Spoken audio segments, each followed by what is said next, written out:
given due consideration why it has to be adopted or why it is not being adopted. So I believe for us as a country, let us use an aspect of engaging in a discussion.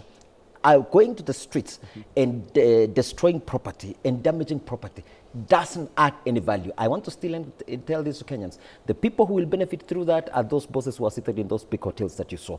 But the common mwananchi will not be able to benefit when they have to go to the streets. They feed on the tear gas and water guns, and many of them even get to be in hospital. Some of them are still even in hospital to date because of what happened last year. So I want to encourage Kenyans that the level at which we are in as a country does not allow us to go to the streets, but we have avenues that we can be able to use to be able to speak out. Honorable Freddie Kana, your former governor, is actually part of the leaders who spoke during the Azimio meeting yesterday. And there now calls to stage demonstrations as part of mounting pressure on the government to do away with this Finance Bill 2024, the 16% VAT on bread. I'm not sure for your case in Shinyalu whether they're already ground in Asema it's okay or it's not okay. Who will you listen to at the end of the day? Thank you so much, Chacha, for that question. I have also watched the clip, and of course I want to say, in as much as I respect the honorable leaders, including my former governor, at the same time I also note that they are also jostling for space to try and fill in the void that is likely to be left by Baba as he heads to the AU. Having said that, what finance bill are we talking about? Because as far as I'm concerned, we don't have a bill yet. All that we have are mere proposals on how the government intends to generate revenues to sustain the budget for the year 2024-2025. So commending and drawing conclusions on the varied proposals that are contained in the finance plan is jumping the gun. Let us give Kenyans an opportunity, because the Constitution provides that for us to enact any piece of legislation or bill in Parliament, there has to be adequate public participation. And respecting the Constitution, Parliament has already drawn a plan on how they intend to engage Kenyans across the country on the various proposals. And now, after the public participation, of course, we also have an opportunity as Parliament to interrogate each and every aspect of the proposal, so that at the end of the day we refine it and come up with an acceptable ways and means of financing and sustaining our budget.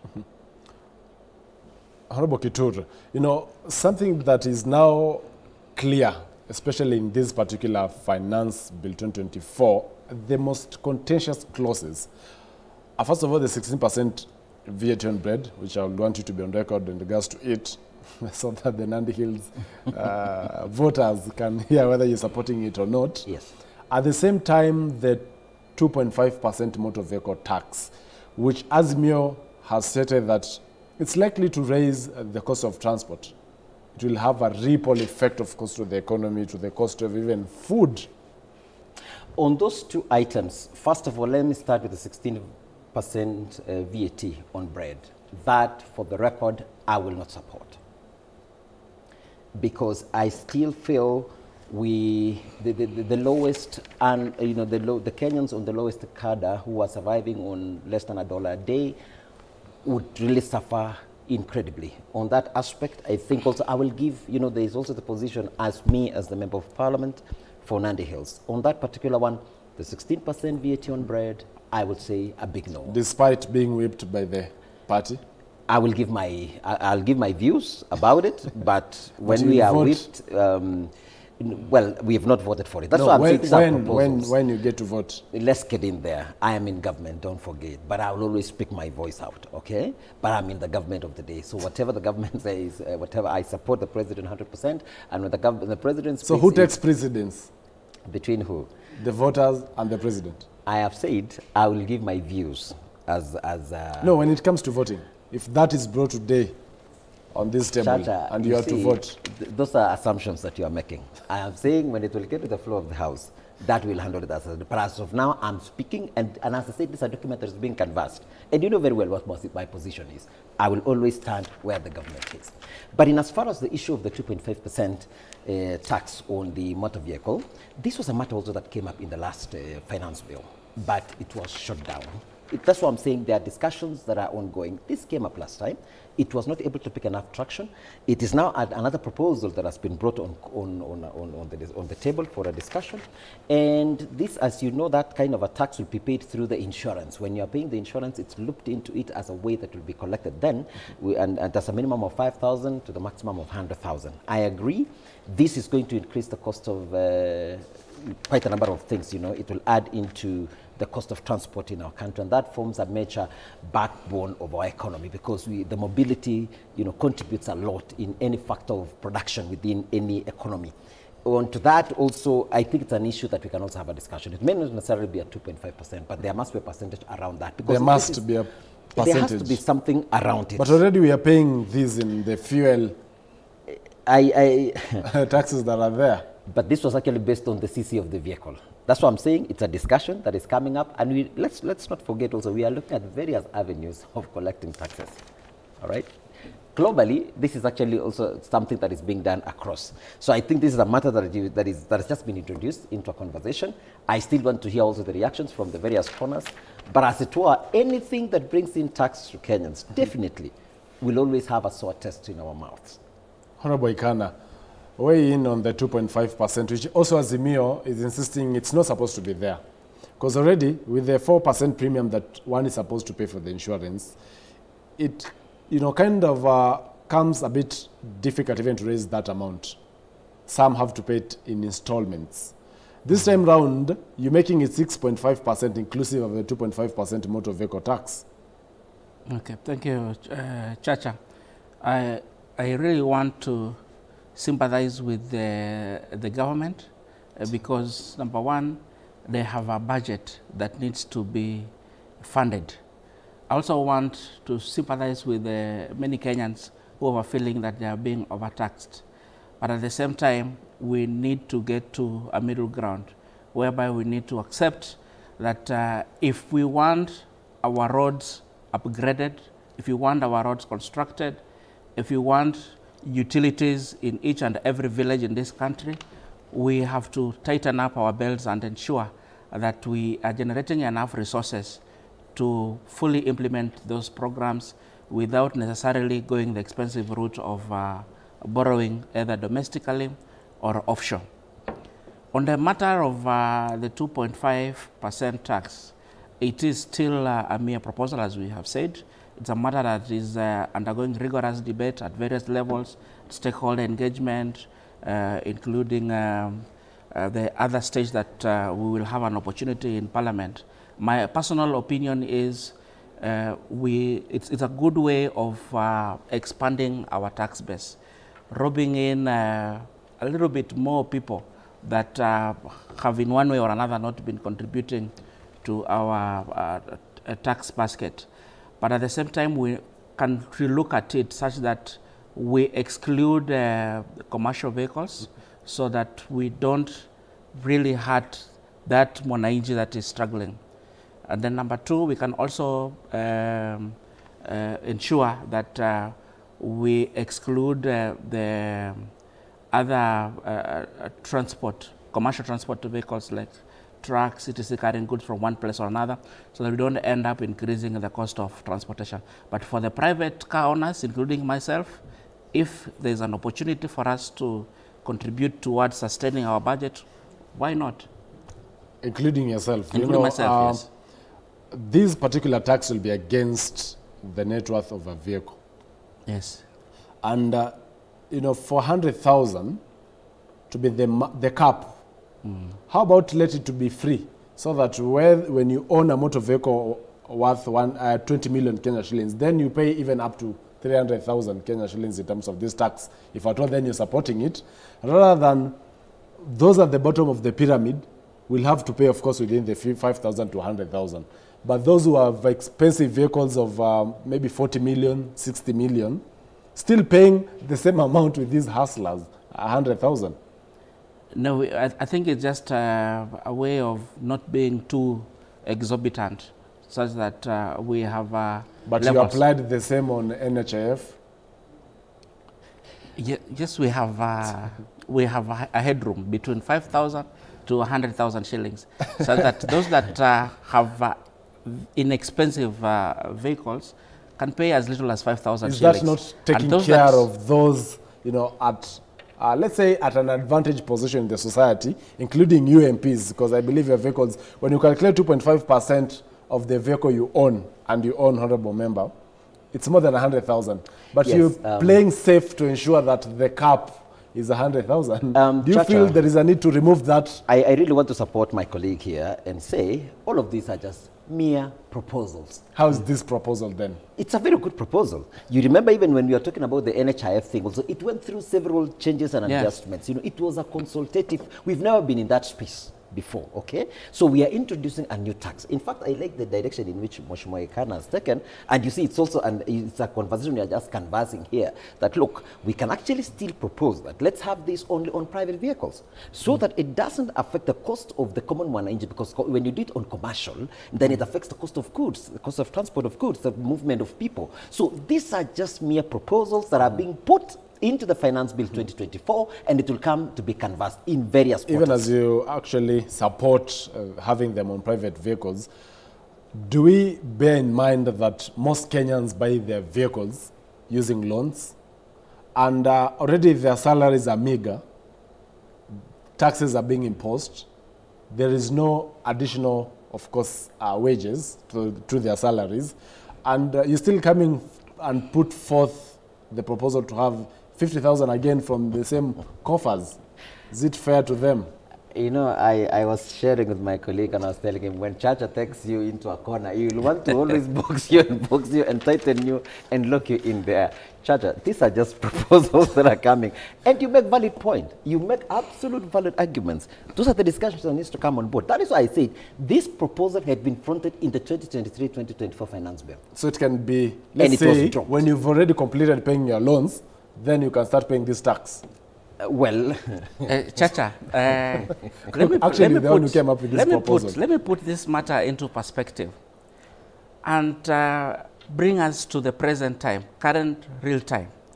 For us to ensure that all our roads are motorable, we actually, from the CS transport, we need at least 30 billion shillings to fix our roads.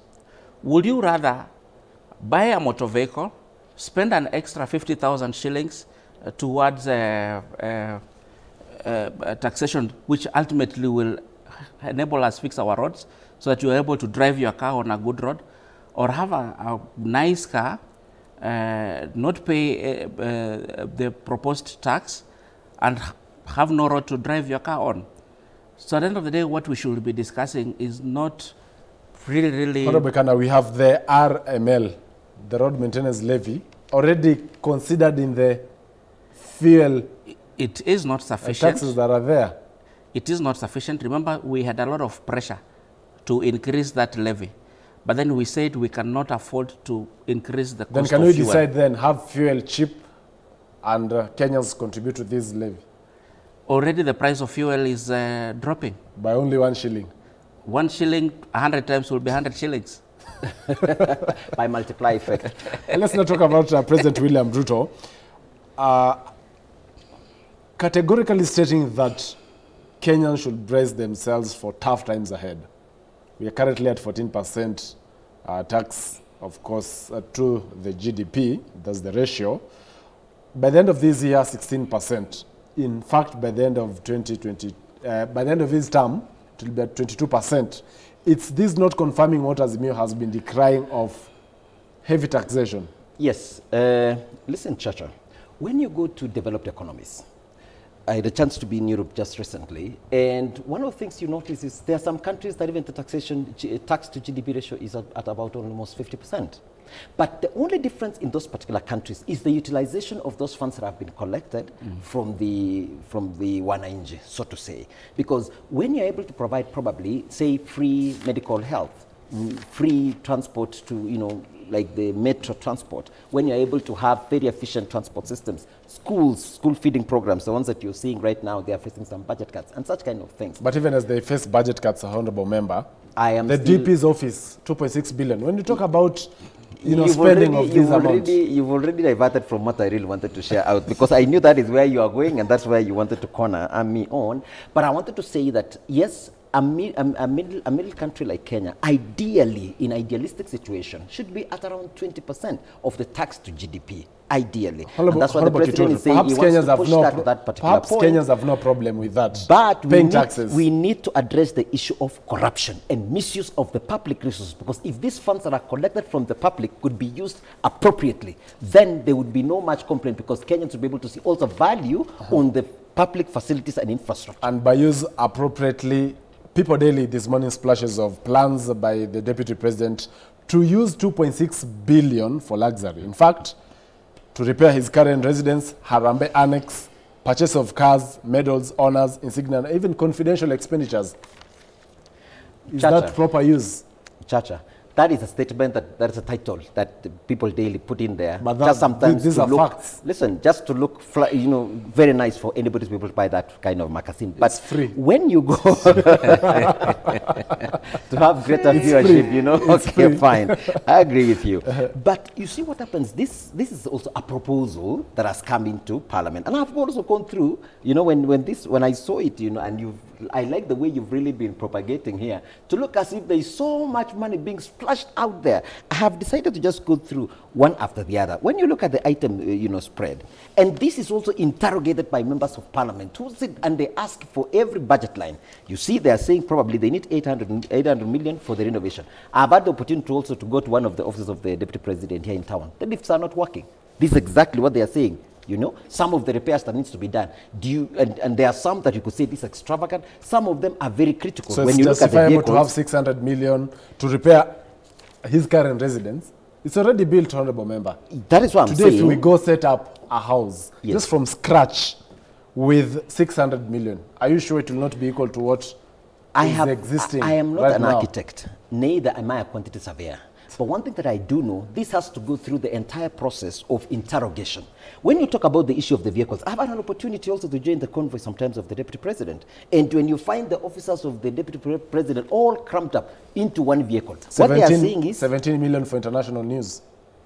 Well, you see, you are jumping to places where I want to also capture something that I know I'll be a great beneficiary about, the issue of the 250 million that is going to go for the issue of alcohol and campaign around that space.